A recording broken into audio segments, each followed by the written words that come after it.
I got to share this encounter I just had. So here I am in the parking lot of Ingles, and I'm coming from my van. I just got out of the van, and I walk around this corner, and there's it's not that Jeep, but there was a Jeep parked there, and something told me.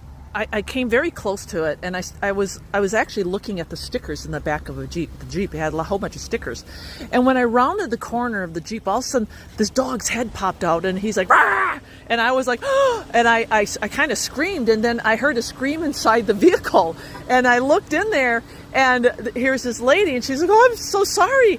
She says, "My dog never does that." And I said, "Well, I'm sorry. I came up behind your Jeep, and I probably startled him." And she's like, "Yeah, he never does that." I said, "Well, that's okay. I've got a dog myself, and he sometimes, does weird things like that." So now get this. I want to share some of the particulars of this encounter, because I do this. I travel from church to church now, and I've been giving these seminars about evangelizing. And I always tell people, put on your Jesus glasses every day if you want to spread God's word. If you want to tell people about the gospel, there are some things that you must do, and one of them is pay attention.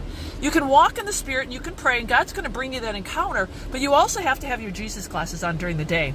And so when I walked by that Jeep, I noticed her stickers. I noticed she had a very particular one that said, "Do not tread on me." She also had, her dog had a little bandana, and it had Bigfoot on it. So these are all connecting things that we can talk about it. And so I said, "Oh, cool bandana." I said, "I have the van. I've got that same emblem." And then I just said something about, isn't God good? And she's like, "Absolutely, absolutely."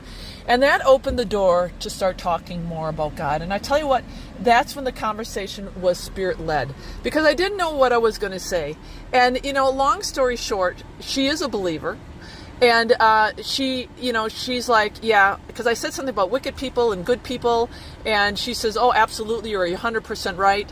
And then I said, "You know what, I want to give you something. Just hang on. And I opened up my purse, and all I had was a water bottle in it. And I'm like, "Well, hang on. I'm going to go to my van. I just hang on." And so I come in here. I grab a Steps to Christ, but then the Lord impresses me to stop and grab this book, A Great Controversy. Now, the one that I grabbed had a different cover on it. But the cover was really important, because when I gave her this book, she said, "You're going to give me this book?" I said, "Yeah, you got to read it." I said, "It's about liberty of consciousness. We're living in an age where..." She's like, "I'm a conspiracy theorist." I said, "Well, that's the book you need to read." I said, this is going to unfold a lot of things for you prophetically." And she was so grateful. I said, "And the other book just draws you closer to Christ." And she was so, and I said, "What's your name?" She said, "Christy." I said, "My sister's name is Christy." So all those connect.